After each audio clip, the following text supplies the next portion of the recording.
I expected to fall to the bottom. No traffic. All right, we'll get started while the last few people are grabbing their food and coffee. Welcome to Skyline Soaring Club's 2026 Annual and Safety Meeting. It's good to see everybody here. Let's see. No meeting would be complete without an agenda, so here is the agenda, at least for the annual meeting portion of it. There will be additional stuff for the safety meeting. We'll give you a break in between, don't worry. And so for those of you who don't know me, I'm Stephanie. I am the president of the club, at least until the new board picks a president this afternoon. So we'll see if I still am at the end of the day. But for now, I get to give you the state of the club. So we'll start with kind of recapping 2025. We had another bumpy season due to being weathered out a lot, unfortunately, and also various gliders going down at various points in time, kind of slowing our ops down. But everything's back in service. We are going to kick off 2026 on a hopeful note. We had very successful burner days, 2 of them in May and October, and we're hoping to have some more burner days coming up this year, as you will hear in a moment or two. For our week of training in July of 2025, we had a great turnout. Ralph did an amazing job getting a grant from SSA for us to help cover some of the fuel costs for that.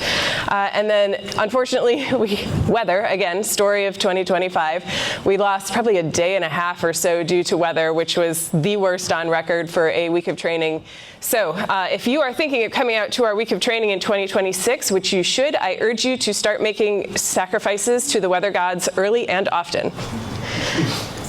Let's see, we also have some new handheld radios, so hopefully they should all work, and you won't have the janky old ones that only kind of sometimes transmit but don't receive, or vice versa. And then we also have a new discus wing stand, thanks to Ralph. This is a wooden prototype. He's going to make another one.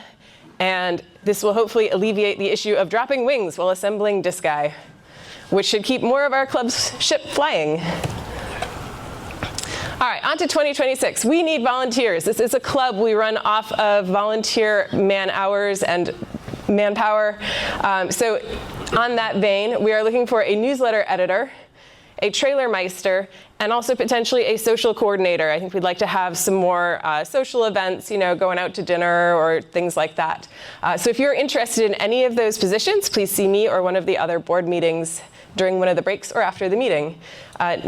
Jim Kellett can tell you more about what it takes to be newsletter editor. I'm sure he'd be happy to give somebody a good starting point, and then the rest of us can talk to you about trailer meistering. It's not a very big commitment, and social coordinator. Next note, club property belongs to all of us. This means the gliders.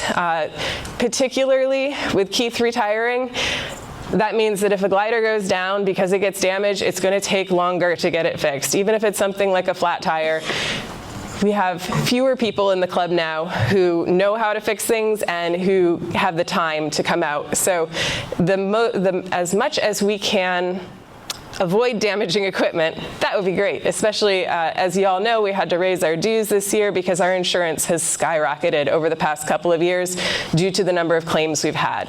So we are trying to avoid making any insurance claims for the next couple of years, and hopefully we'll be able to get those rates down and be able to drop the dues again, because it would make me very happy to be able to lower dues instead of raising them.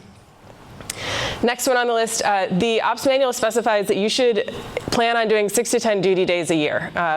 We'll see kind of the distribution later on when John goes through some of the stats and Carlos goes through some of the stats of who is pulling duty and who is not. But the long story short is, please, this is a club. We managed to keep rates relatively low by not having paid people to run the operations, which means you need to volunteer. Help keep it that way. Also, Pete's new website has a naughty list where if you're flying but have not pulled duty, so the board will be reviewing that regularly. If something comes up that like, hey, life happens, we understand, talk to us, let us know. Please don't just disappear, but still come out to fly. Next one, the Pawnee underwent significant maintenance. Again, yay, it has a whole new engine. Sorry, Ralph, about that bill. But it may require more maintenance this coming year. So for those of you who may or may not be following, there have been some issues with Pawnees with the wing spars and corrosion and wings collapsing in flight, which is not ideal. So the FAA is looking into some corrective measures. They put out kind of an initial call for input. You going to get to that later, Shane? No, I just want to say it sounds bad to say wings falling. How many Pawnees have had wings collapse? One. One. Yeah, and he was doing a high G pull-up in the reveal with a full load of water. So. But we're being safe rather than sorry. The FAA is being safe. So they've put out a call for input. The SSA kind of compiled responses from glider clubs and gave a, hey, this is how this affects glider clubs, because as you might imagine, a lot of them fly Pawnees. But the upshot is there may need to be more maintenance on the Pawnee this year. So please fly the Husky and be comfortable flying the Husky if you are a tow pilot, because we may need to for a little bit. And then lastly, for kind of the not so fun stuff, the board is still figuring out a replacement for fast flights. So we would love to have a way for people to come and experience the club with just kind of an introductory flight. And when SSA got rid of fast flights, that got rid of our easy button for that. So we are working on a replacement. All right, 2026, challenge yourself. Get checked out in a single-seater. Our Ks are the workhorses of the club. They fly a lot, but we have two, count them, two Disci, as well as a PW5. The Disci are available for any and all rated pilots to get checked out on, and the PW5, if you are post-solo, you can get checked out in it. So they also have longer time limits than the Ks for how long you can fly them. So if you're looking to get a badge or to just have a nice long flight, not have to worry about being called back after an hour, then please get yourself checked out in a single-seater. It also just helps spread out the flying. Next, soaring is a team sport. Be prepared to help push, to help go retrieve gliders, all that stuff when you're at the field.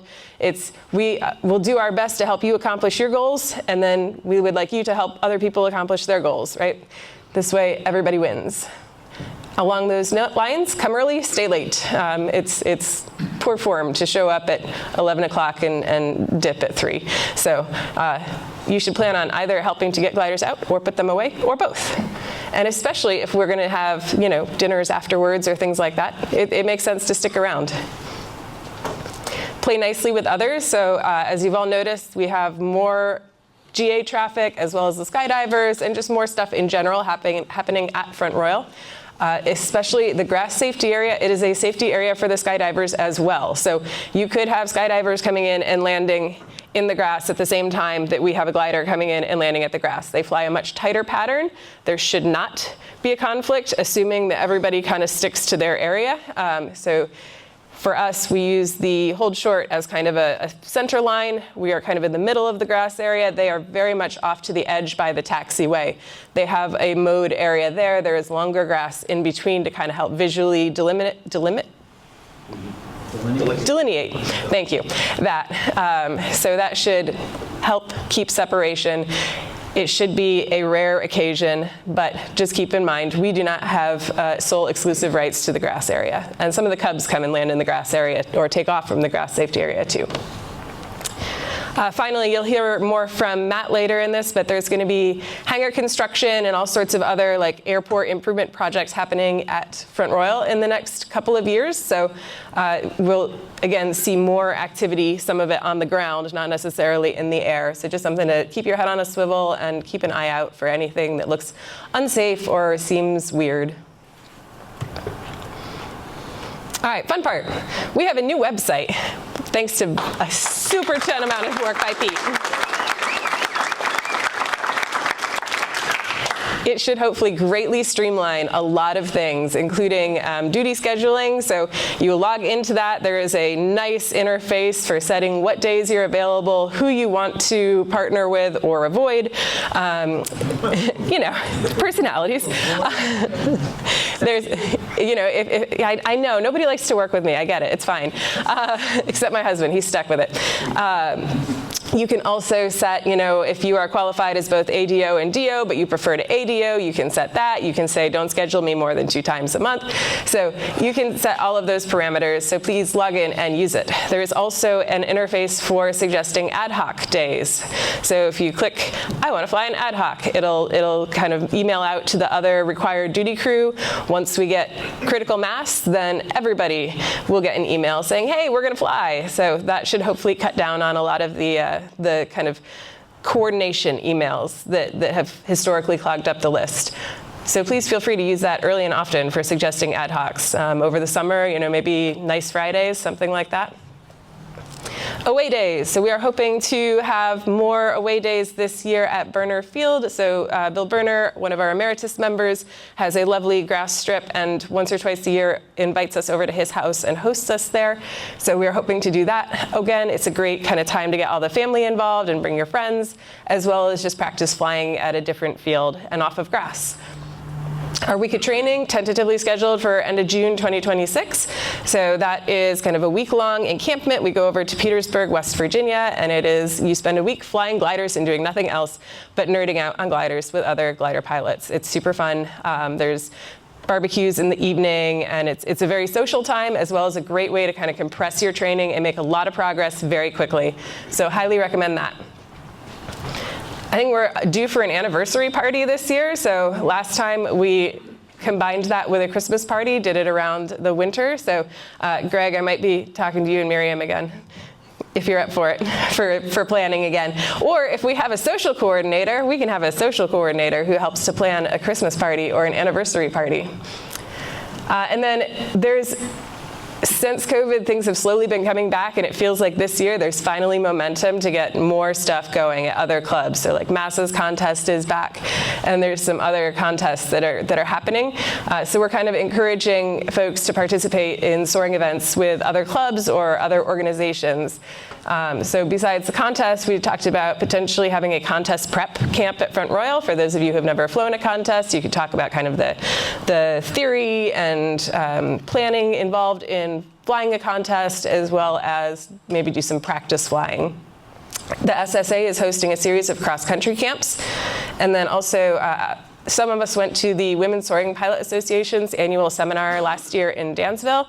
Super fun, interesting way to kind of meet other female pilots, for those of you in the room who are ladies, or to volunteer your time if you're an instructor or tow pilot and help women get more into flying gliders. And this year I think it's in Houston, so should be fun. And as a reminder, our disci are available to take to contests and to these training camps and that sort of thing. If you are checked out in the discus and you meet whatever the qualifications are, you'll probably need your bronze badge. But you can take a discus or a PW5 with you to one of these camps or contests. And then beyond, last year, probably a year and a half ago at this point, we did a survey for kind of where everybody sees the club as going, and what the strategic plan would be for the club. And so the main themes that came out of that were kind of two things. One, to grow the fleet. And in order to do that, we need first more hangar space. So hopefully construction of new hangars will help alleviate that. The eventual goal would be to get a third 2-seat glider, but in order to really make use of that, we need a second tow plane that can tow 2-seat gliders. And so we're exploring various options for that, whether it means upgrading the Husky or switching out the Husky or what. We're kind of exploring what potential options could be for that, or getting a third tow plane. And then the other one was kind of have more of a clubhouse, because that way we could have a sim set up, which would be great for rainy days, so you wouldn't completely lose a day. It would be a private spot for check ride oral exams, right? That way you're not in the middle of a noisy airport FBO. And also just camaraderie, right? It would be a home base for doing barbecues and that sort of thing after ops are done. And if anybody has other ideas, please feel free to talk to me. All right, the fun stuff. Awards and accomplishments. Now here's where we get to recognize everybody who had a badge. So we had several solos, so congrats to Jonathan, to Anatole, and to Paul on your A badges.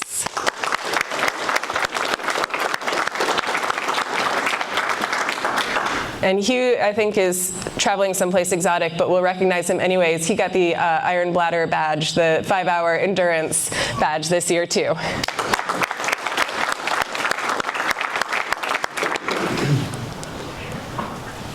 Ratings. We also had a whole bunch of new ratings, which is awesome. So new private pilots, Cliff Story, Nick Meter, and Paul Brower.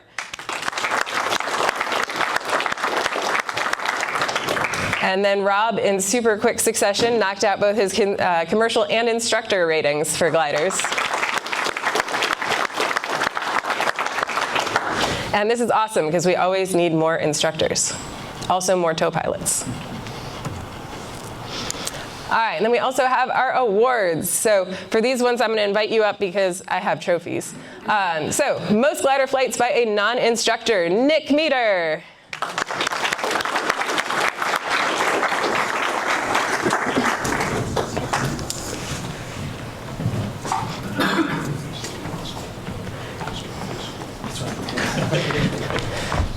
Thank you.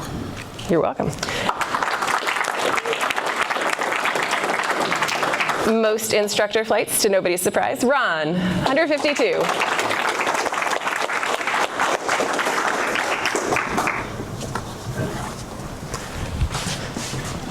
There you go. Sorry, I really started slacking off this year. Just because you got a girlfriend. Most tow pilot tows, Rob.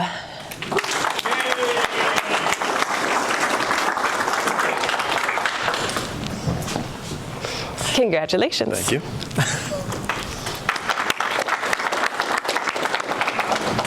Longest duration, John Noss, 5.5 hours in November Gulf.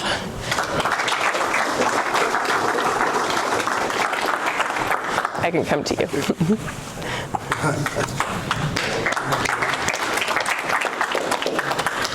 Longest distance and highest altitude, Pete Barber in QQ.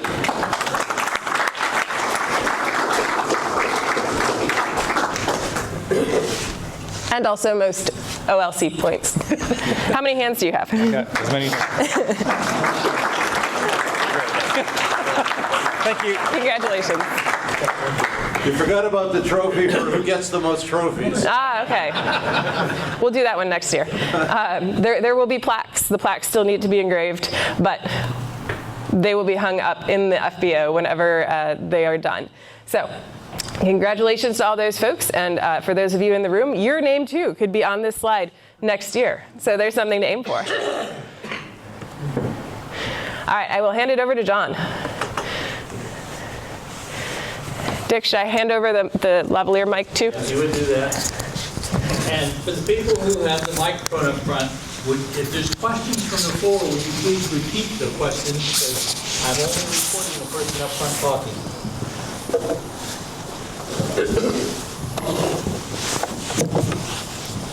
That didn't work.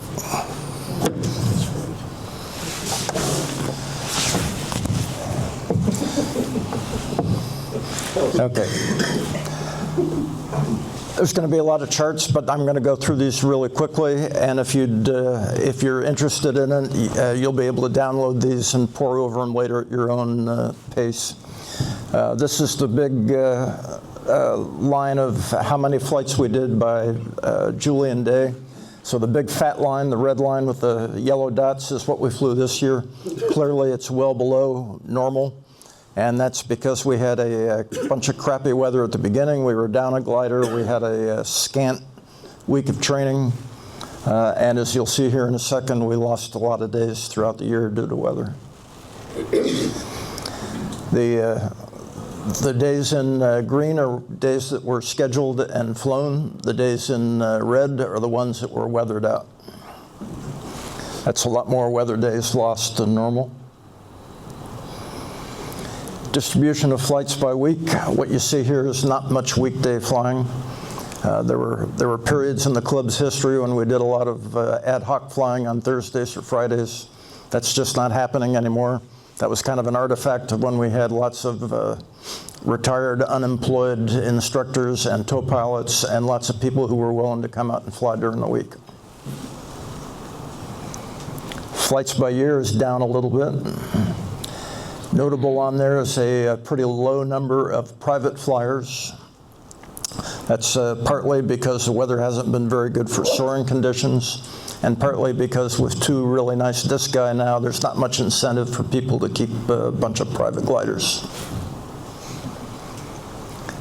Glider utilization, clearly the Ks are carrying the bulk of the load. Average flight time is down to 20 minutes. It has always been at 22 or 23 in the past. I think this is probably because more people are flying currency flights just to keep their new FAA rule 3 and 90 going.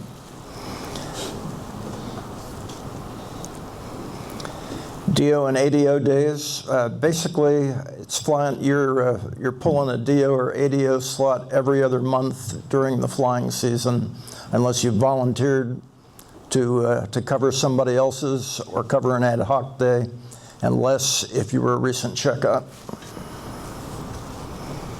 Instruction flights, obviously Ron owns this end of the spectrum.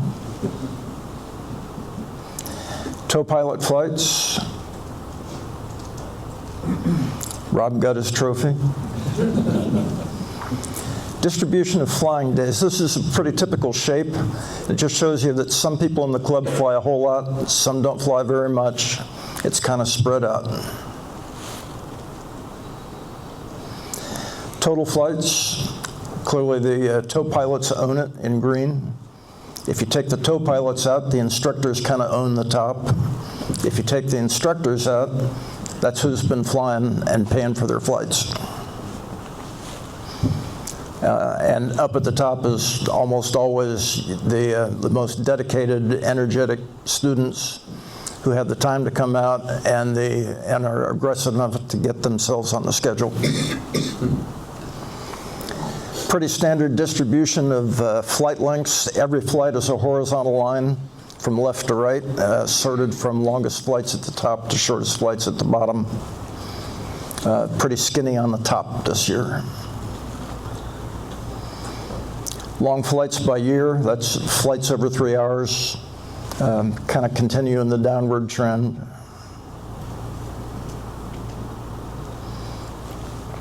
These are the flights over 3 hours for this year.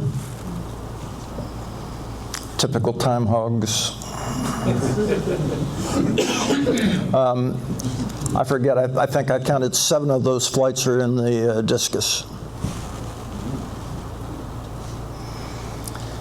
And OLC results, this is for calendar year 2025. The OLC flights are normally on the OLC season, which runs from October to October. And obviously Pete owns this one. And that's probably the last time I'm presenting club stats, because Pete's magic system will generate all the metrics and everything in the future. And thank you, Pete, for that.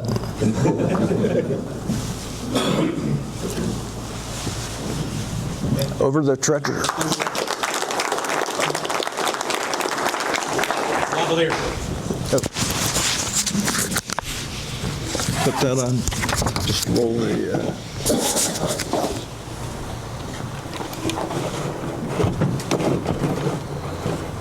Yeah. Good morning, Skyline. Good morning. You ready for a great 2026? Yes. All right, it's good to see everybody here. I got some new faces, seen some people that I haven't seen in a while. Welcome back, Kitches. Where's Lydia Olson? Lydia, haven't seen you in a long time, but you're back. Thanks.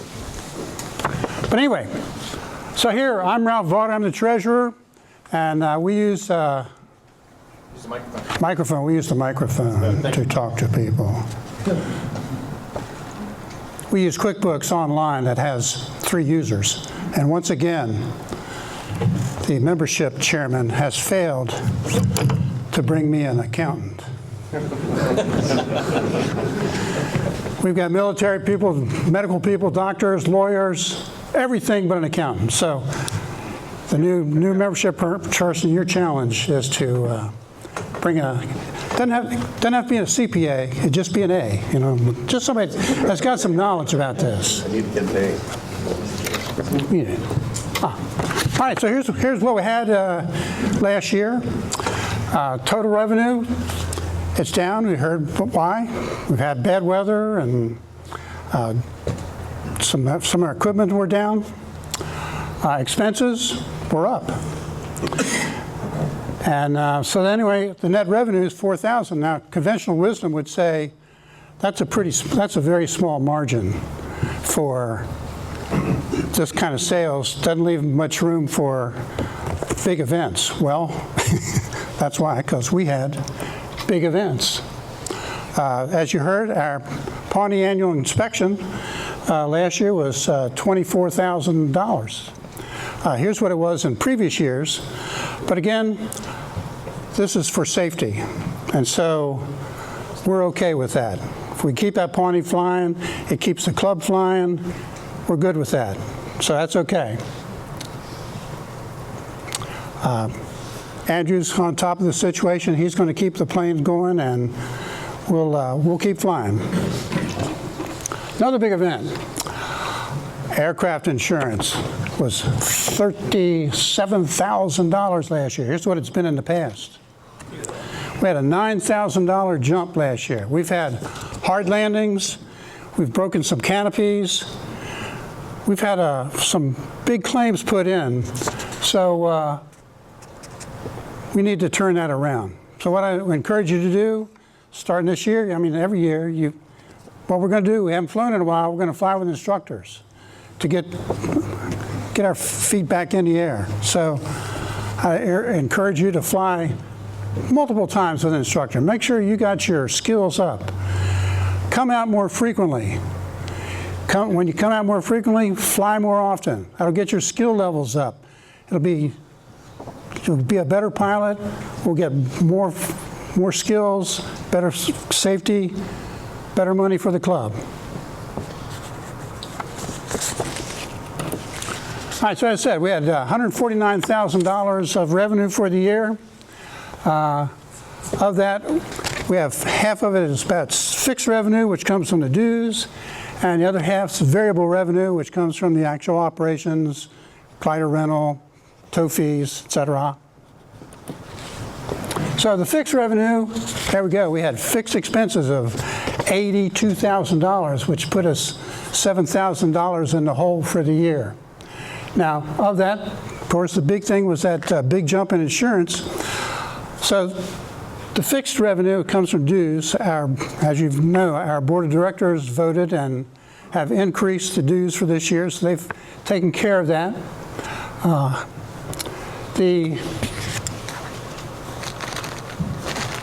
Where I brought my cat toy. The admin expenses, this will go down. Last year I had a CPA firm do our taxes. I've done our taxes in the past, and I just never been comfortable doing it the way it was handed over to me. And so this past year I had a CPA firm do it. It was kind of expensive, but now that they've handed it over to me, and the taxes, it's kind of weird, but I'll be able to do it. I've worked on it already. I'll be able to do it, and this year and in the future, and won't have that big expense.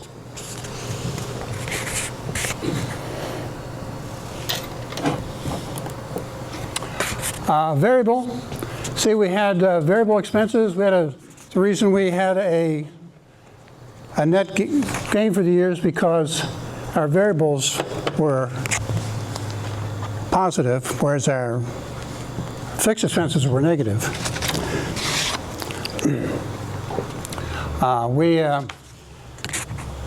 For the Pawnee, even though the Pawnee had $38,000 in expenses, it still was positive for the year. The Pawnee is one of the economic engines for this club. We need to keep it running. Thank you, Andrew, for all you do. Also, the 341 Kilo Sierra, it was out of commission for several months of the year. And then we also, another thing there, in 2024, we purchased a canopy, we the club, and in 2025, we, the club, paid to have that canopy installed rather than an insurance claim. So that kind of jacked up the cost for the 341 kilo Sierra, but so that's going to come down this year. But we need to keep, as again, the Ks, as everybody's pointed out, again, they're the economic engines that make this club run, so we got to keep them running. We have, Keith is gone. So every one of us is now a K-meister. If you see something wrong, you got to get the word out. If you can't fix it, you got to get the word out, and we got to figure out how to get it fixed quickly so that we can get the thing back in the air, we can all fly, and the club can be solvent.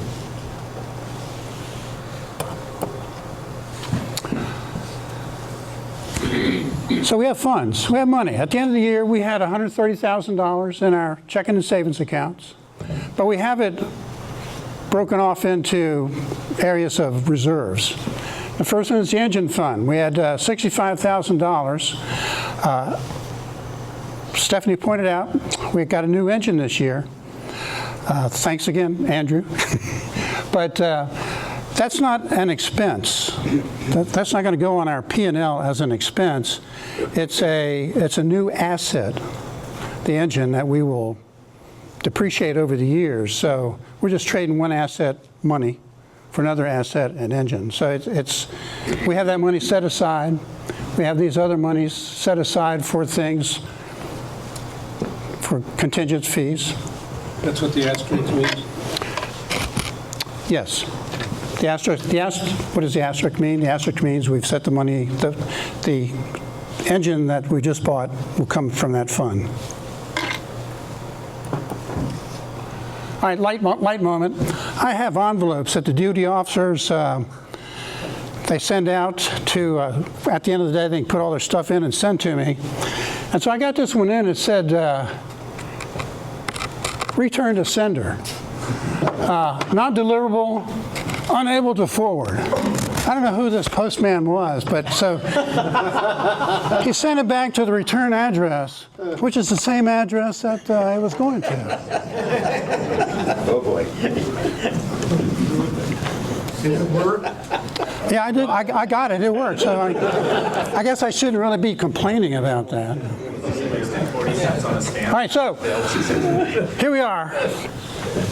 Here's the highlight of my talk. The treasurer's heroes. And I expect some big round of applause for all these people. First and foremost, I think the thing that makes this club really the greatest club around is our week of training. Last year, we had some weather issues. Didn't get as many days in we liked, but we got a lot done. We got people got their first solos. We got somebody got their certificate, right? Mm-hmm. And we took in $6,300, but it couldn't be done without all these people.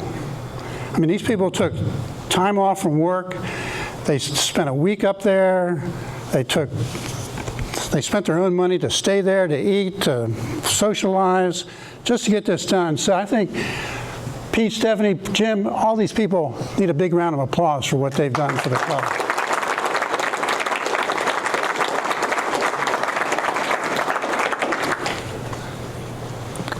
Some more. How about the Skyline Soaring Educational Foundation? I think we've seen that I think like 60% of our flights are student flights. And it comes, a lot of them comes from the Skyline Soaring Education. These students came and flew a lot, made some great gains. So I think they deserve a great, the Skyline Education Foundation and these students deserve a big round of welcome.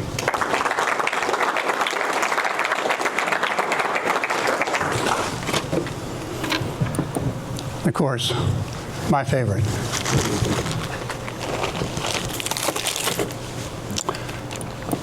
How about Nick Meter, Paul Brower, Larry Ayers, and Fritz Trays? Come on up here and get your just reward. Come on, Fritz. I see you, Fritz. You get up here.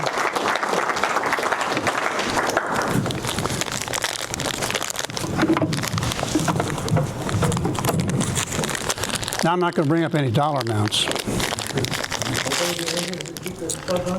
Cylinder. But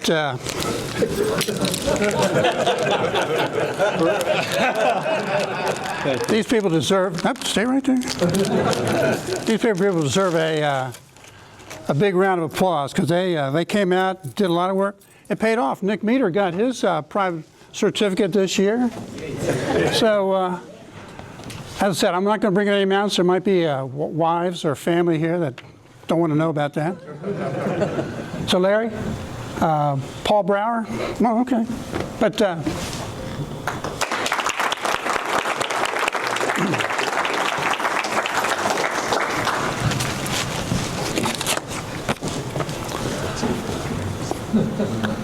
last. Today we're having a t-shirt sale. I got a representative portion of t-shirts in the back. Cindy Lawyer and Fritz Trays will help you out with the sale. I got cards back there. What you need to do is if you pick up your shirt, I got just a representative portion there. I got the rest of them out of my car. So if you don't see if one gets taken, just put your name on it, the number of shirts you take, and we'll bill it to your account. Today and today only, shirts are $15. Of that, $5 is going to go to the Skyline Soaring Educational Foundation. That's today only. Tomorrow and the rest of the year, t-shirts will be $20. All right? Thank you all. Do insurance costs ever go down, or have we just raised the floor? Repeat the question.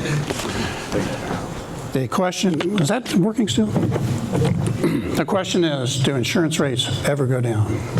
Or do they just keep on going up? Well, as a matter of fact, I just got the bill from our insurance company yesterday, and it went down $3,000.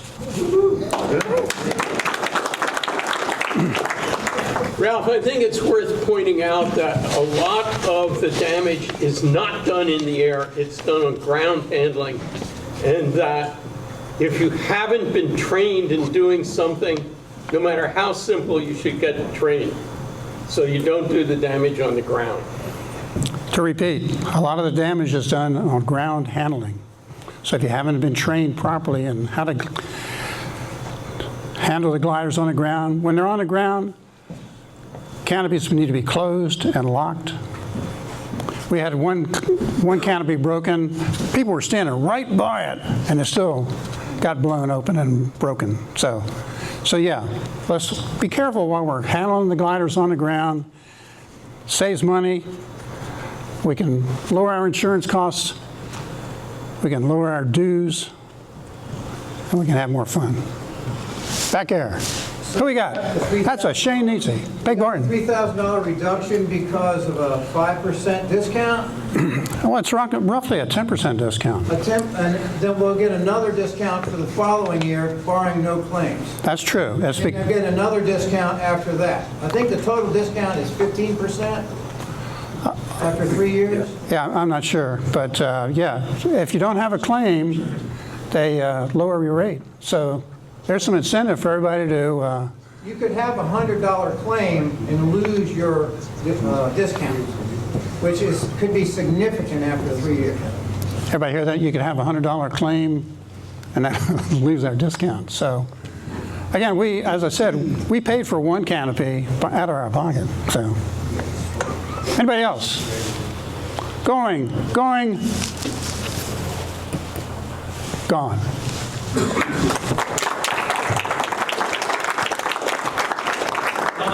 On your lapel. Oh yeah, why do I keep saying that? All right, my first membership report.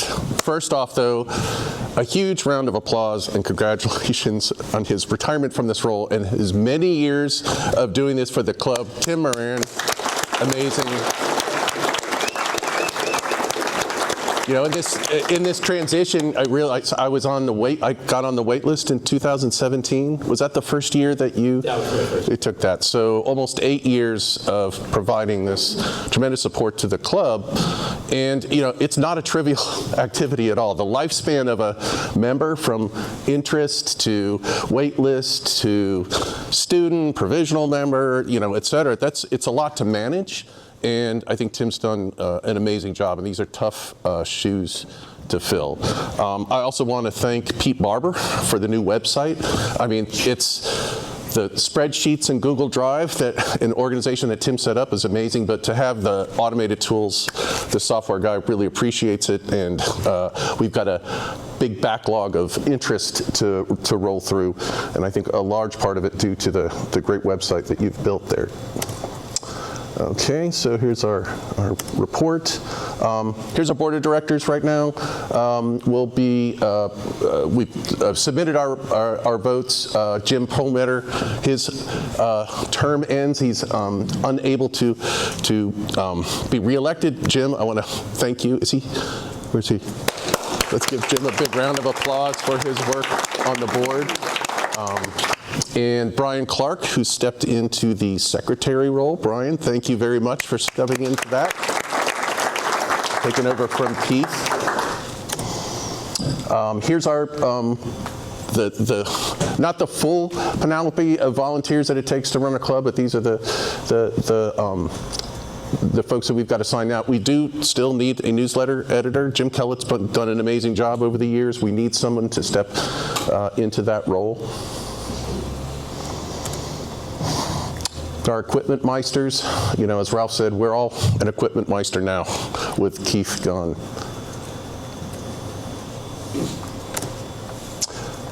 The club's membership is in a healthy state. I mean, we're at 103 members now. You know, it's been pretty steady over the years as I've gotten into this, and there's tremendous interest in the club. I mean, just over the last few weeks, I don't know if it's just the website, but we've got a lot of people inquiring about gliding, and for all the hand-wringing about sort of where our sport is going in this country, we have more interest than we can supply in terms of students and flights and gliders. So I think that's a healthy place to be. And sort of the membership trend that we see here, and again, it's been pretty steady over the last few years. Managed it, I think, well. We do still have a wait list to control new members, especially the ones who don't have a glider rating. We're about 25 people. I think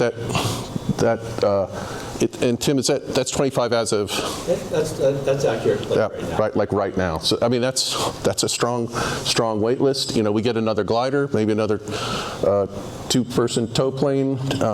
Maybe we look at that wait list, but also takes tow pilots and instructors. And we're currently on hold in terms of bringing new members on. We brought some new members on this year. And that's your membership report. But healthy club, and I look forward to finding that accountant for you, Ralph.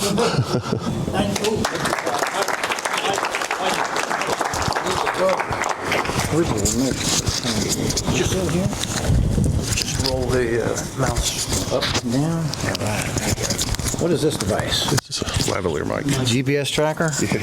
All right. No, it shocks you if you make a mistake. I am. It happens all the time. Anyway, my name's Shane Knightsey, Chief Tow Pilot. I started flying gliders in '78 and flying tow planes back in the mid-'80s. It is a lot of fun. This is a photographer took a picture of this out at Burner. He was at the threshold, and I was coming in at idle. And one of my employees saw that, and he said, "How did you take that photograph?" And I said, "So it's pretty cool. Pretty draggy plane, comes down very quickly, very steep, and it's a lot of fun to fly." Photographer survived? Yes. Yeah, he didn't get, I don't know if you can see the rope dangling behind it. He was off to the side a little bit. Anyway. Whoop, wrong way, huh? There we go. Currently, we have 10 active tow pilots, down one over the previous year. Want to talk into the microphone? I'm nervous enough. Okay, how's that? Currently, we have 10 active tow pilots, down one over the previous year. And here's the list of everybody that's up. I did not show any towing for myself last year, although I did do a fair amount of dual in the Husky with others. Not as much as I would like. And then, of course, Chris the boy and Chris Norris, they're busy as well. And it's nice that whatever help they can do with getting new tow pilots checked out. And I think Eric Van Wiesendonk is close to solo. And Mike Osmer's got checked out and in the Husky, and he's done all his flights in that, so he's ready to move into the Pawnee, which is very nice. And he's a CFI in airplanes, so he can hopefully come on to help check other tow pilots out as well. And John Noss, I think you signed him off for actual towing, Part 6169, which was very nice. I think you have to have at least 2 years of towing experience to be able to do that. So, and he's gotten a lot more than that. Got to constantly look for new tow pilots. It's something that we could run out of very quickly. We've seen it in the past, and it just puts a heavy workload on those left behind. Now for me, let me scroll down one more. John already showed this slide. My name's not on there. I did volunteer to help a club up in Pennsylvania for last year. Got to solo a couple of people, almost soloed 2 more on the last day, but that got shut down. And I got checked out as a tow pilot in a 182. Interesting aircraft. But it's nice to have over a 5,000-foot runway when you're towing with that airplane.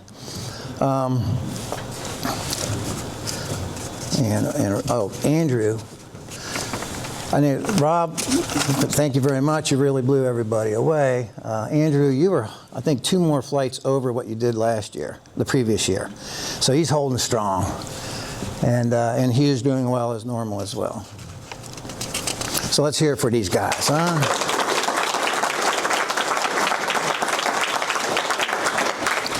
All right. So I like to put a little bit of safety into this talk. And other ops. But I haven't had any complaints about noise abatement or from any of the neighbors. And this has happened in years past. Just want to try to remind the tow pilots to climb to 500 feet before making any throttle changes. Stay on the center line so we don't drift off to the side and fly over somebody else's house. Center line is very reasonable to stay on.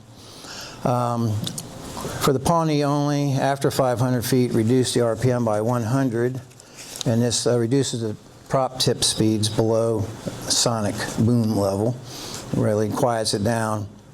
After 500 feet, try to do varying departure paths and avoid flying over the same house over and over again. Also, I like to deal with headwind takeoffs. I know with club rules we can do 7 knots of tailwind. It's just not good operating procedures. If it's a temporary thermal, let's switch things around. But if the prevailing day is out of the east, we should do east. And it helps prevent other pilots flying in to being confused after they listen to the AWAS and they see us doing something the opposite. And then they feel compelled to do that, and that's a problem in my mind. Let's see. Consider your tow pilot. You know, they seem to want to tow for a long, long time. And a week of training is a sure sign of that. Anytime during the weekends, we're first to get out there really early and sometimes the last to leave. But helping to refuel is very, very helpful, very nice as far as bringing out the TCP, and we got to remember not to leave it out there overnight or over the weekend. If you go to lunch, get something for them. Always ask them for if they want water. It's greatly appreciated. Opening the hangar door, helping to wipe down the aircraft, etc.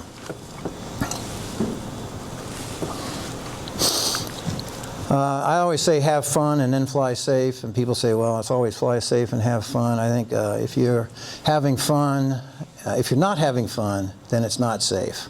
So if you're having fun, that's a good sign that you're on the safe path. But anyway,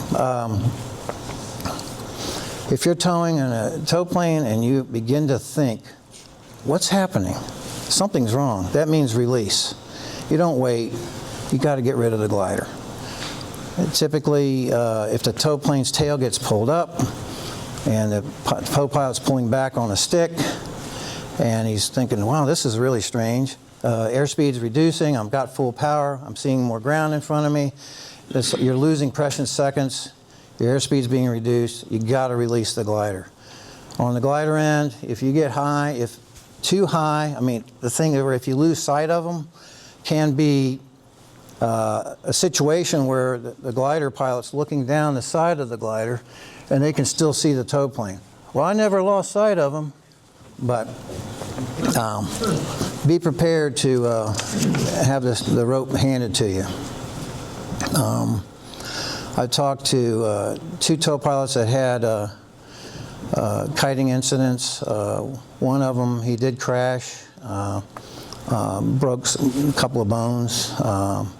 Aircraft was completely destroyed. It was a Pawnee. When it hit, the gear collapsed, the engine came off, rolled under the fuselage. Both tanks ruptured, but there was no fuel loss, no fire. I'm sorry, no fire from the fuel. He was able to basically walk away from it, but he never even thought about releasing. He's just wondering what was happening and why. Sarah Arnold had one where she didn't crash. The glider pilot was able to come back down into position, but she said she had no time to react. If the glider continued to go up, she felt that she would have gone in. All right, staying hydrated, eat, take plenty of breaks. If you feel tired or fatigued, go ahead and stop until you're refreshed. I see some of this in me a little bit, trying to fight it in myself, and I hope other people, especially I've been flying for so long, I got to fight complacency. Got to stick with checklists, go back to the basics. Avoid the normalization of deviance, and I guess that's there. If you get by with something once and you say, well, that worked out okay, and then you get by with doing it again, and it becomes normal, maybe at some point in time it doesn't work out. I think that came up in the space shuttle accident. Was that right? Yeah. Challenge your own habits, avoid distractions, and maintain a sterile cockpit during critical phases of flight. So telling jokes, talking about anything extraneous, especially after during the tow, or after you've entered the patterning all the way to the time you've stopped. Sterile cockpit, I think, is really important.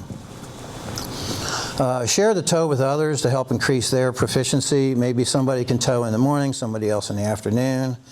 That's good. Memorize or rememorize all SSA signals. Density altitude at the airport, it seems like 2,500 feet with a slight headwind would be our limiting factor in using the Husky to tow with 2 people towing with the Husky, towing 2 people in the K. Even 1 person in the K might be difficult. It'd be nice to come up with a solid number or a graph. I talked to George Hazelrig. He says it's going to be a tough thing to do, but it'd be nice to have some guidelines that we could use. Hate to tow up in a Husky and be at a point where you're 50 feet over trees at the end of the runway and you go, man, I don't want to do that again, when you shouldn't have done it the first time. But I'd like to avoid that. Any questions? All right, thank you.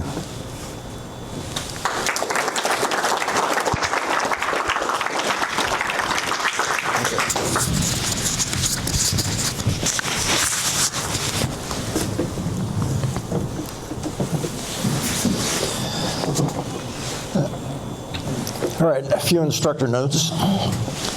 We are really lucky as a club to have as many instructors as we do. Most clubs would kill for this kind of instructor cadre. We fly, last year we did 58% of our flights were with instructors. That's either with students or with rated members doing currency flights.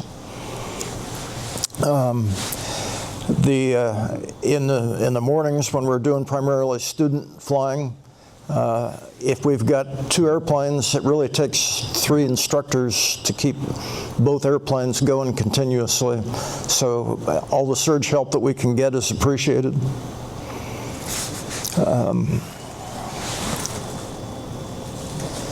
Showed this slide before. Here's who's been carrying the weight. Student load.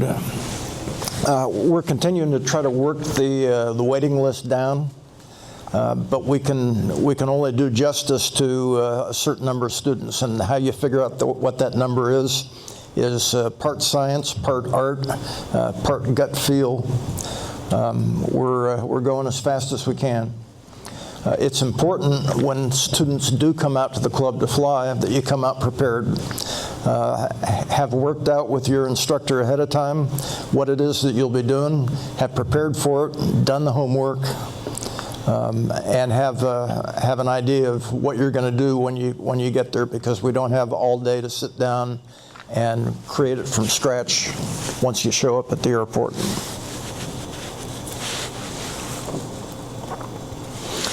So important recent changes. There's going to be a learning curve as we get used to Pete's new system. Just hang in there, we'll figure it out. This was our, 2025 was our first complete year under the new FAA rules for currency changes. It used to be that students were considered crew, and instructors could update their currency anytime they flew as pilot in command. Neither of those applies anymore. So instructors are now fighting for currency flights just for the privilege of being able to fly with the student. And if an instructor salvages a landing and puts it on the runway, that doesn't count. You have to be sole manipulator of the controls. You won't, unless you're an instructor, you won't probably notice much of a difference. Instructor licenses no longer expire. It's a recent experience criteria that expires. So there'll be a slight change in how we sign your logbooks. There's been a fair turnover in weather and planning tools. If you haven't looked at the recent list of weather references on the club website, look through them. Make sure you know how to use what's on there. If you've got a question, ask an instructor. There have been updates to the cockpit cards, the pilot's handbook of aeronautical knowledge, the airplane flying handbook, the charts manual, the weather manual, and the pilot controller glossary. If you haven't downloaded a fresh version of those things recently, do it, look it over. And it's interesting to note that the FAA continues to push real hard on using wings as an alternative path to getting a flight review. Specifically, partially with help from the Soaring Safety Foundation guys, they've kind of expanded the list of items that you can use for the knowledge portion or the flying portion. And what this does is it means if you can get the knowledge portion done before you come out to the airfield, you can still get 3 flights and get your flight review done in one day, or you can spread it out over separate days with different people. And as long as you've got your items done within a year, it counts towards your flight review. And as a benefit to the flight instructor, if I go out and sign your logbook and say that you were good in the glider, and you go out and bust your bottom on a night multi-engine instrument seaplane flight, nobody's going to come after me. It's the FAA that's signed you off for your flight review. Yeah, during your spring refresher, you can also, if you do a wings knowledge before you do your spring flight, you can get one thing bumped out. Yeah, anytime you fly with an instructor for any reason, including a currency flight, you know, that's one in the bag. And Pete has, maybe we'll see that here later, but Pete has put a very easy reference as to what qualifies from out of our syllabus towards wings.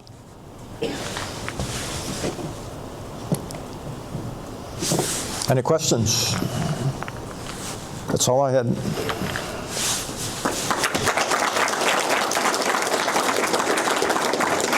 Carlos.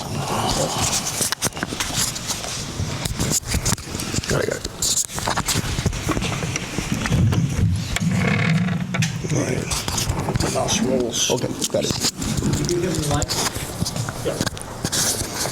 Good morning, everyone. Morning. I'm Carlos. I'm your Chief Duty Officer. And I'm going to give you a little bit of a report for what happened in 2025 and what we're expecting for 2026.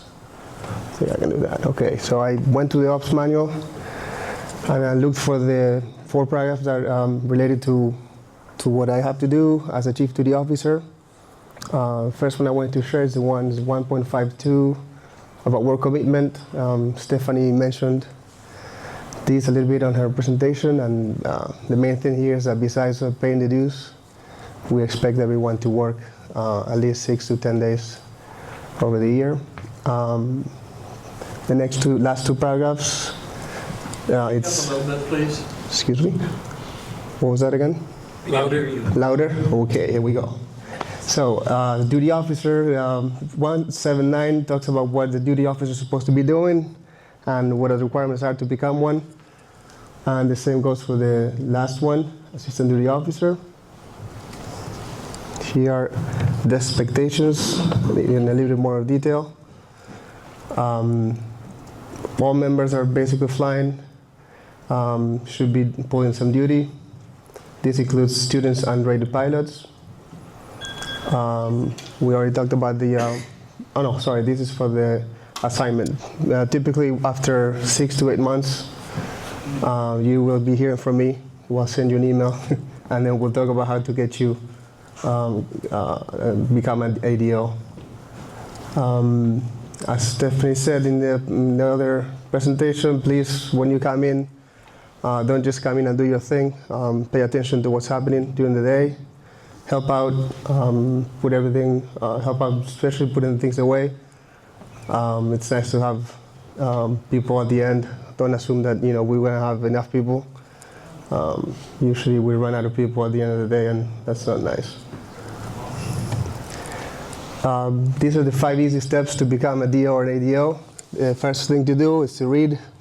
I put together with the help of Chris Carswell a DO and ADO training process and checklist. Obviously, we want you to read the Ops Manual and the client bylaws. You should do it annually, really. First thing to do is get the Wing Runner course done. Third one, shadow a qualified DO or ADO, and you can follow the checklist that's in the training process document. We have a test now that's up on the website. If you need to take one, you need to ask one of the instructors and they'll send you the link. You take the test and then you share the results with me. And after you do that, I typically give your name to the board and then we put you up in the rotation list. This is the list that I got from John. Basically, we had 2 fewer flying days compared to 2024. We did have a little bit of an increase in the duty load for the DOs and ADOs. So we need more qualified DOs and ADOs. And this is a little bit of a trend. I was doing okay 2023, 2024, but last year the ADO, the ratio between how many members or how many days you pull during the year, it went up. So my goal is to graduate new ADOs. And here's my list. We have 16 active ADOs, and I got 2 people graduated last year only. So this year I expect to have way more. I know there's a few, I already talked to a few of you, so let me know. I'm here to help you and get you graduated as soon as possible. As far as DOs, similar thing. I couldn't get any DO graduated last year, but I know there's a couple of you that are close down on this list of candidates. And okay, so there it goes again. I'm going to try to increase the active roster.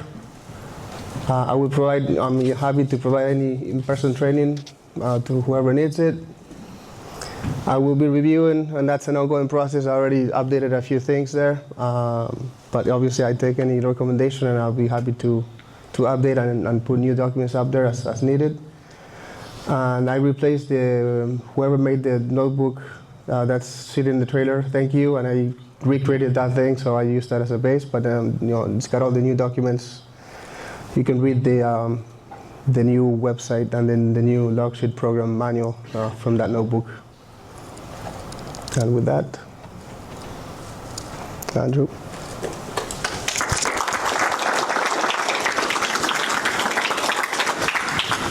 Thank you. Okay.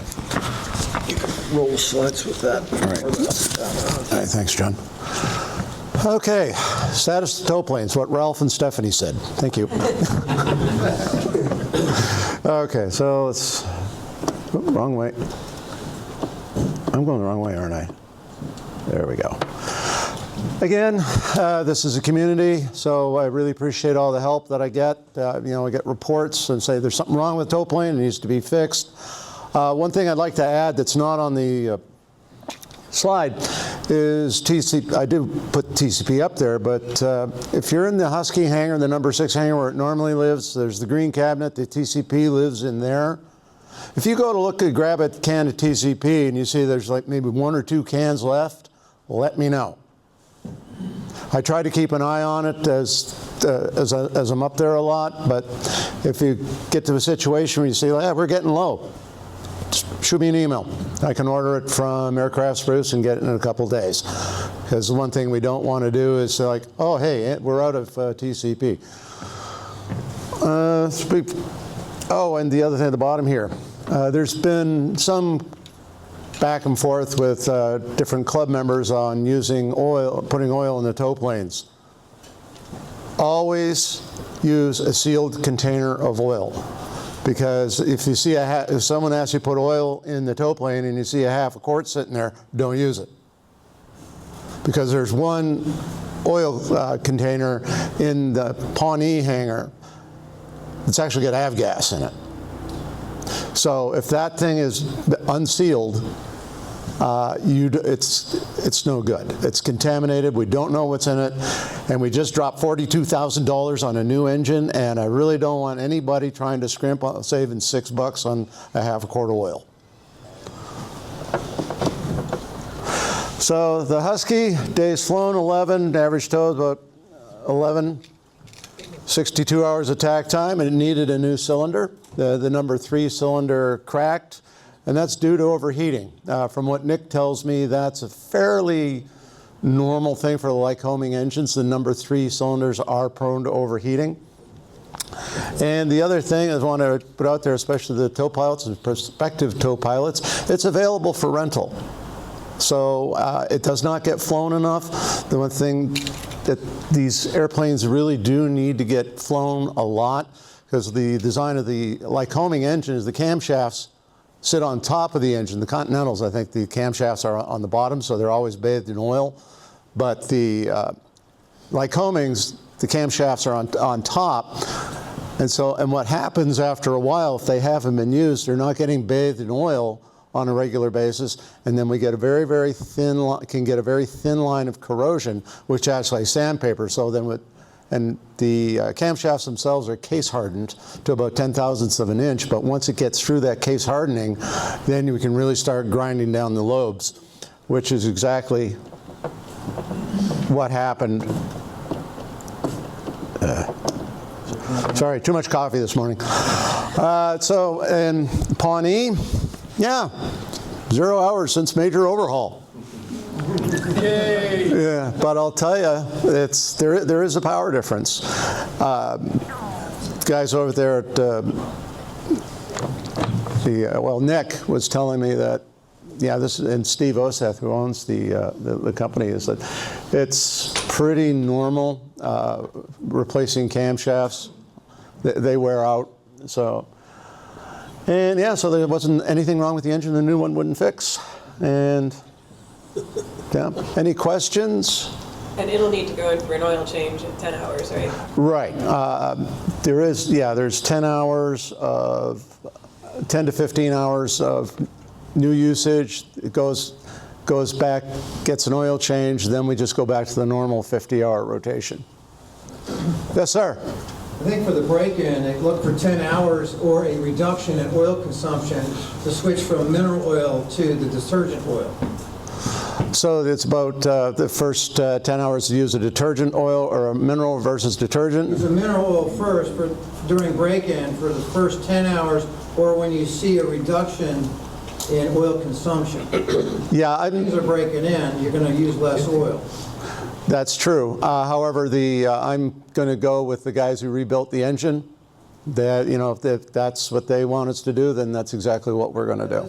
This is common, okay. Yeah. So no, I'm because it wasn't Aero Services that rebuilt. It was another company who's got a hangar right beside them, and Tom Schweitz, and he's well known in the area for he's a really, really good engine guy. So yeah, I'm going to stick to his recommendations like glue. The previous engine and the Husky as well. Yeah. So okay. How many hours the previous motor last? Really don't know.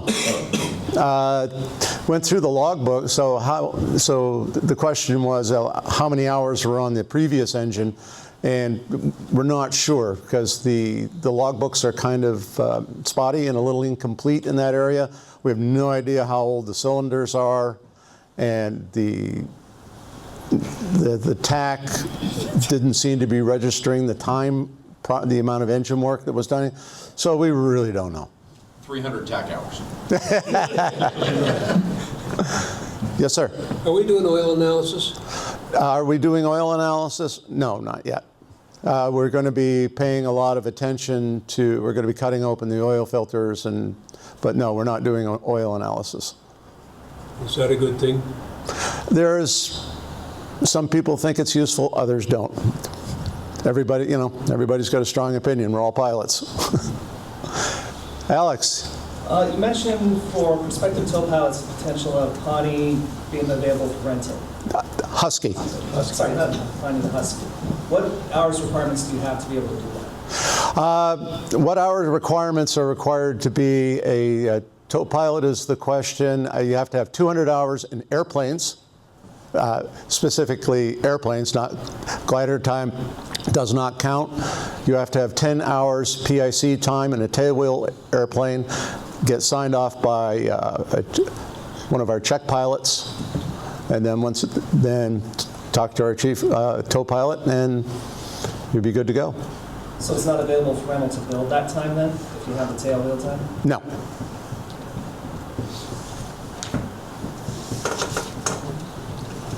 Okay. No other question? Yes. How much is the rental for the Husky? The Husky rental is $90 an hour wet tack time. So cheap. So cheap. Yeah, actually, for a rental, that is pretty darn cheap. You go to any flight school, you're paying Hobbs time, not tack time. And then you got to add the instructor's fees on top of that. Yeah. Well, it's zero, right? All right. Any other questions? Any idea when this whole SPAR question is going to be answered? There is the FAA and the SSA and a bunch of other entities are talking back and forth because they want to find the balance between safety and affordability. Because if the rule comes out, say, okay, you got to yank all the spars, you got to inspect them all, you got to replace them, that's just going to can a lot of clubs. They just won't have the resources. I mean, we're very fortunate in this club that we do have the resources. We could get away with it, but a lot of clubs would not. And there are clubs out there that have, I think there's one in Texas that has like 4 or 5 Pawnees, maybe more. So that's a huge expense. So they're trying to come up with a way that, yes, the safety concerns are being addressed, but it's not going to be a financial disaster for the clubs out there. But there's no timeline. But yeah, no established timeline. Okay, thank you. All right. Nothing else? Okay.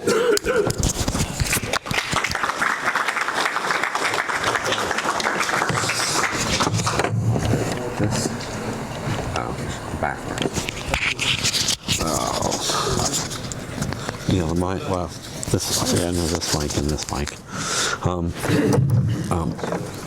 Hi, I'm Joel Huff. I found these big, huge shoes at Skyline Soaring with Keith, and so any help is appreciated. A quick question I'd have, so it's me and Evan are helping out, and this talks about our repairs that we had, fuselage repair, rolling off, which is, you know, that's a bad news, accidental ground handling that you want to be careful of. The protective maintenance is our annuals, and so generally we get 1 or 2 people to take a day off to help the mechanic look at the aircraft. We take all the seat pans out so everything's ready for him to go when he comes and inspects the aircraft. Quick question is, how many people here have changed a K tire? That's much more than I thought. I'll probably make a list of them, and we might try to make a class or something where more people can learn. I've watched change the K tire is all I've managed to do. Been a little busy this year.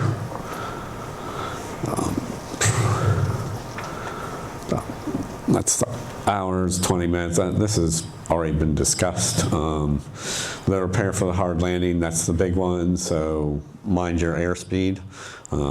And you know, soft touchdowns and things. We do tires and tubes and things, new seat cushions. Projected maintenance is just the annual.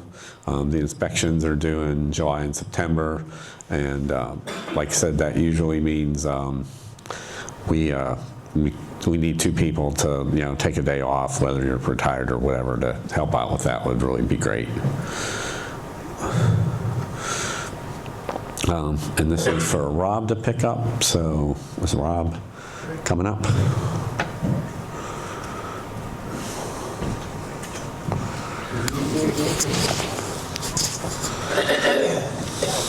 Oh. I was going to leave this tire pump there so you could use that to pump up tires.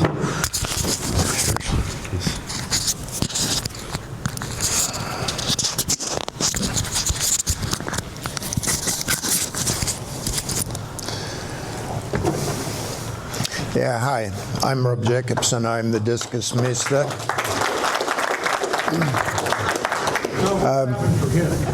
Sorry?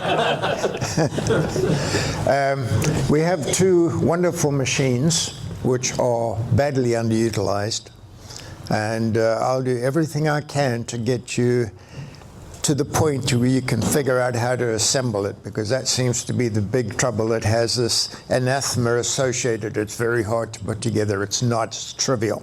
You just got to know how to do it. So I'd like to help each and every one of you learn how to do it so you can start flying it, and we can release the Ks for students. They are both current. All the ADS-Bs for all the gliders in the club were in fact completed over the last 2 days. And the condition inspections are due at the end of August this year. The ADS-Bs, as I said, were all current for another 2 years from yesterday. The chutes, April, they get redone, and I'll have them redone for you because you need a chute to fly this. And really, the inspector, trailer inspections have all been done, so there's really nothing outstanding preventing us using them. And please use them. Please take them to contests and use them there as well. Thank you.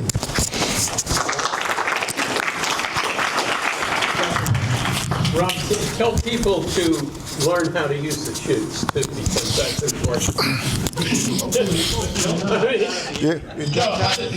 Jet inside the canopy, jump out the airplane, and pull the ripcord.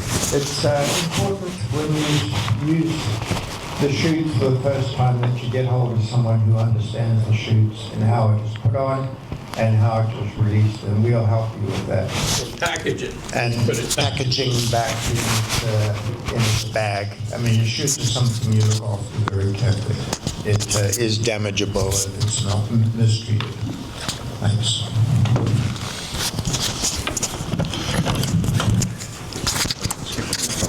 Sorry?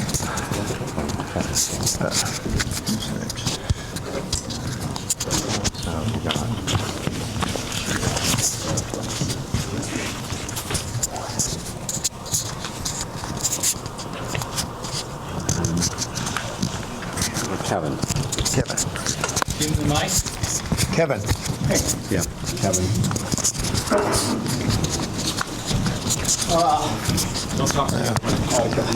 Here's this goodies here for whatever use it is. Is that thing on? Yeah, it's on. We was there just now. Hey, everybody. I think the thing I want to say about the PW5 is please stop eating Cheetos in the airplane. So 3 years now I've had, in the wing route, had Cheetos, stored down in there. So this year we did it again in January, and there's still some leftover Cheetos that are coming through there. I don't know how much is left, but other than that, the conditional is good. The transponder is approved as of this week. I have replaced the pocket in there that holds all the material, the cards, so that is in there. We are looking for another solution for the cushion in the back. So as you know, there's a lot of Velcro in that supports the backrest that kind of always falls down. So I'm trying to find another solution for that, possibly just reconfiguring the current one with better Velcro on there to hold it in place better. But if anybody has a suggestion on how to support that back cushion, please let me know, and we'll try to make that happen. Other than that, no issues that we speak of. Pete, we do need to replace the tape, and maybe we can accomplish that in the next few weeks or something. Okay. So that's all.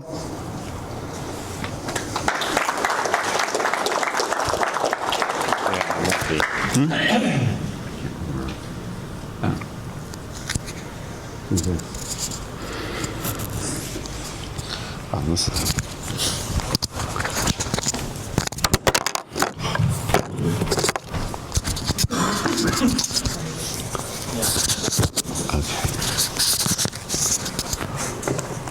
So I asked myself, who's this?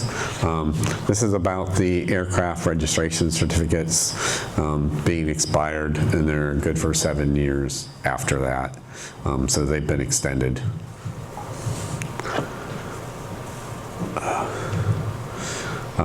This is a note to let the glider meister know, and you could put an and or there because it's nice if two people know, because sometimes you'll get someone on vacation or something, and so if you let two people know, then yeah, and wait for a response for someone to acknowledge that they're taking care of it. Yeah, we have Nick and Rudy do maintenance on us. So Nick does the glider annuals, and like I said, he likes it if you take all the seat cushions out and the seat pans and things. Daniel Wells does conditional inspections. I think I've met all three. These are pet peeves. Keith wrote these up. Try to remember to clean the bottom of the gliders. I'm debating on whether or not to provide a water bottle and rags so that they could get cleaned during the day. But if you have two tow planes and you have two Ks, then there's probably no time to actually clean the bottom of the glider during the day. But that's something I'd float out there. Be gentle with the tail dollies. I always teach people to take the tail dolly off to one side and never have the tail dolly go over the fuselage. It's just always out to the side when I do that. And also place the AFK ballast in the bags, because who wants to go on an Easter egg hunt looking for ballast plates? And they're not interchangeable, so put them back in the bag you got them from. Yes, the ballast weights, the weights might be interchangeable, but the screws aren't. One of the Ks has longer screws than the other, so you want to make sure you get them with the right one, or else it won't work. This is the thing. I was thinking on going in there and placing the second tire and hiding it someplace so no one can ever find it, because you're just supposed to have one tire on top of the wing that's also right on top of the support. You don't put it on the end and bend the wing. It's just one tire on top. You don't need two. Oh, and here I am again, tow ropes. What kind of kids like tow hooks? We have longer ones for people with deep pockets, and we have shorter ones for people with like shallow pockets. Appreciate people using it because it cuts down on wear and tear. For the most part, big thank you to Kevin Barrett and Matt Vasika for making tow ropes this year. We only consumed 6 ropes in 2025. However, it did appear that a little bit of extra wear on the last tow rope of the year. It looks like it dragged underneath a glider tire for like 30 or 40 feet, which over the other parts of 2024 and 2025, it's just been 2 or 3 feet where someone accidentally lets it go under. And you could get convinced to use tow hooks by practicing slack rope and having the rope break on you more likely if you let the tow ropes get abused. Big thank you out to the tow pilots for dropping the ropes to the side, the ADOs using the hooks, and the tow pilots initially pulling the rope to one side because that keeps the rope away from the glider tire. Big thing for inspection, and don't really have exactly on this slide, or to the right, you can see where the rope goes from being thick to thin. That's when the splice ends, and that's when the rope will start to break first, most likely if there's not a lot of wear and tear on the tow rope. Some kind of wear is normal, but if you see a lot more loose fibers right at that little intersection there, that means you should probably retire that rope because you don't know if it's got 1,200 pounds of strength or if it's got 400 pounds of strength. And tying a knot in it where you find the rope is too abused or something for someone to look at is real helpful. And this shows the details on where the clear tubing is, where the black is. No need to pull the ball off the end of the tow rope to look there. You mainly want to see where the rings are and then that 2 foot up above on the rope where the splice ends. Use a red rope first. I rotate the rope so that when the red rope dies, we make the orange rope the red rope. So that's just a little notice that when you pull ropes out, it's nice if you just pull the red rope first because when that one wears out, then we can retire it. It's much better than having all 4 ropes wear out at the same time. This gives you details on looking for broken fibers. If you got 10 fibers in a group, then yeah, you want to condemn the rope. And send myself and Kevin a note, and then we can put a new rope out there, see if that rope needs the end cut off or something. Yeah, put loops to take it out of service, so that'll let people know where to inspect, because it takes time to go inspect 200 feet of rope. So really appreciate that. And you let the DO and the rope meister know that any unusual circumstances, or they just found the rope was snagged or whatever. So really appreciate people letting me know. Because sometimes if you just issue a report to the membership, I may or may not read it, but if you send me a direct note to me, then I definitely read those rope notes. So, Matt.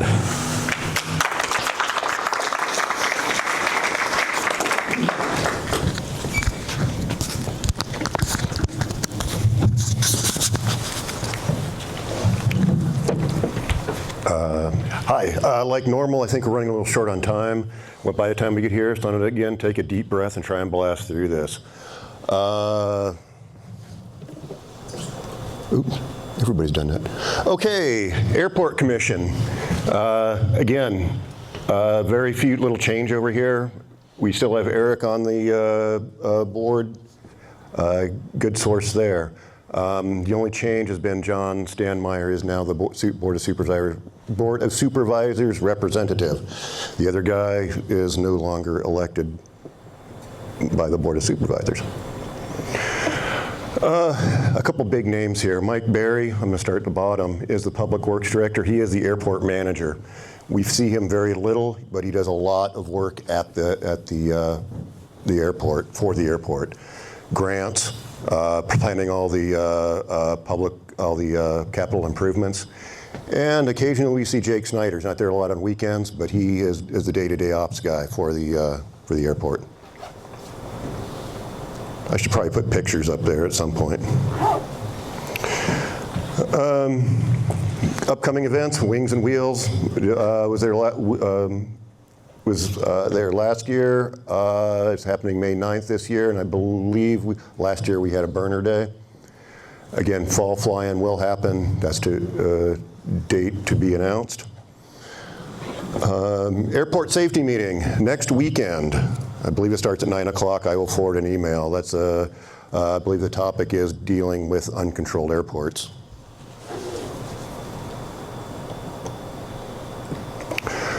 Okay, these are ongoing projects, and some of them have been ongoing for quite a few years. I think I started talking about these 5 years ago. These run at the speed of local government. So they are presently doing site work for the hangars. This is on the west side of where the Life Flight helicopter trailer is, and on the east side of the T hangars right across from our hangars. Windsock should be going in on runway 10, and they're going to be replacing the one we're used to seeing on runway 28. We don't really deal with this, but the tree work is around the rotating beacons done. And the small camping site's been approved. That's in conjunction with the Recreation Aviation Foundation. A big thing, RMP is maybe they're petitioning to have that removed from the sectional. As it turns out, it seems to be causing more confusion than it does good. No significant change to our operations. There probably might be some wordage in there, but it's basically going to be what we do anyway. Okay, this was supposed to happen this year, but it's still a future project that is resurfacing the runway, and this is going to be a big one. 1 to 2 month downtime on the runway, so the airport will essentially be closed during this. Again, this was a project for this year. Now it's next year. Seems like it's probably going to happen next year.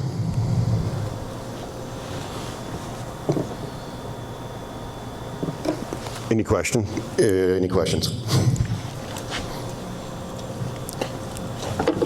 Craig.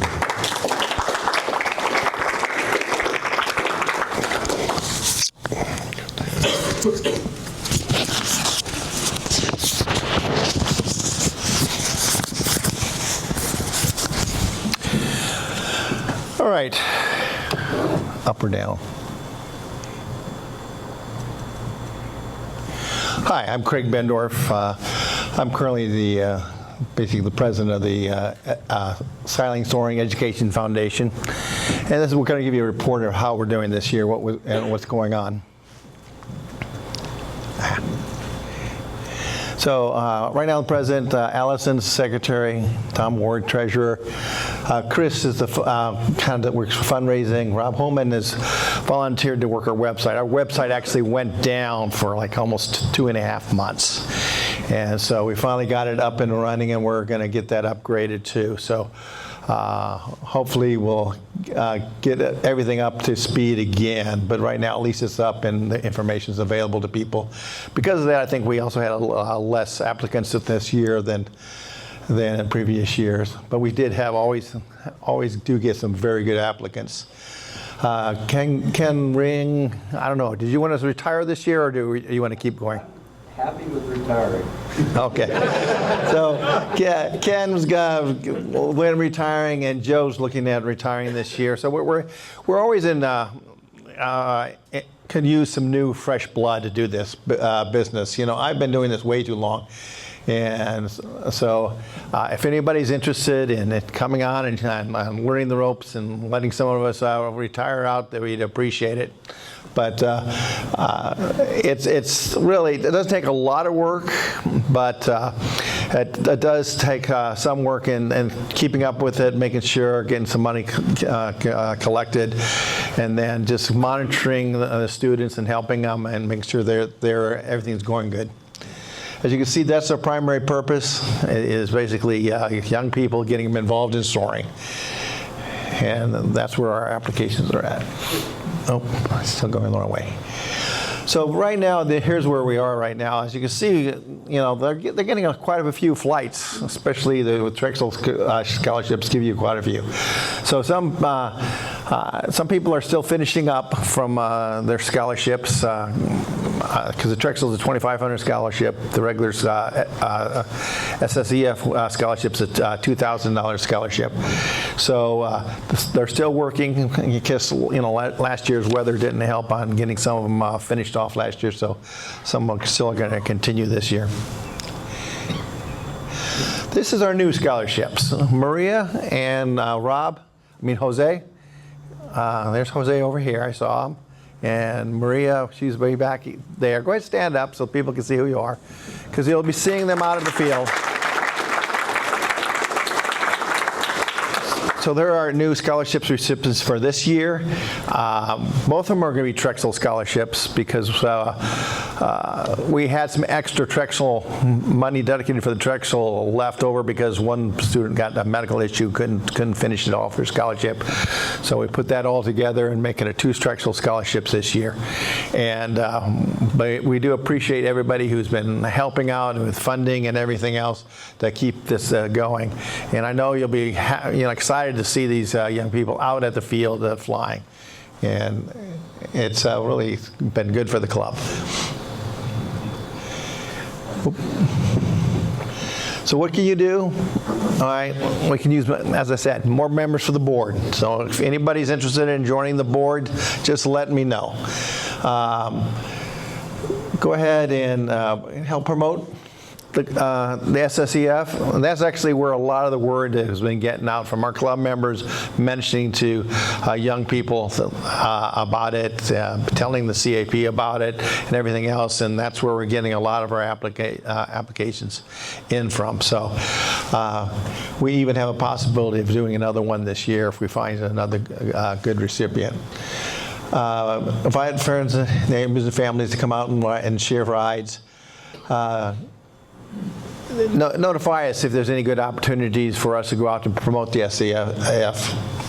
Otherwise, if you want to donate, I have a little basket in the back for anybody who has money now and wants to donate, but we're always willing to take your funds and apply it to students. All the money goes to taking care of the students and getting them up and flying.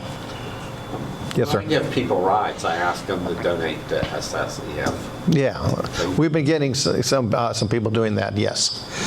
To repeat that in the mic. Yeah. So yeah, some people have been, when they take somebody up for a ride and then ask them to donate some money to the SSEF. That's one way of doing it.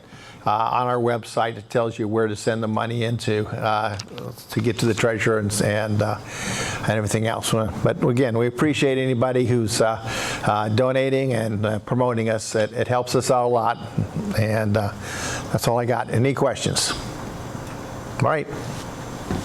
Who's next?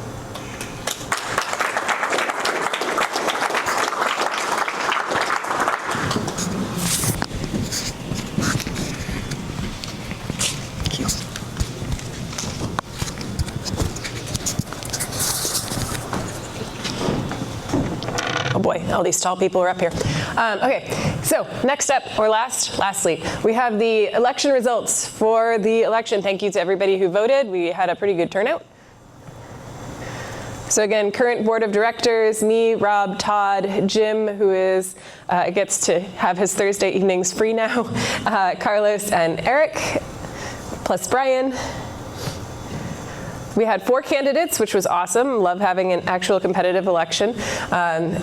So thank you for everybody who ran. And if you didn't win this time, then please consider running next year, because I think we had all great candidates. And Eric and I both, our terms will be up next year, and neither of us are eligible for re-election. So there will be 2 very, very, very vacant seats next year. So congratulations to Carlos and to Kevin.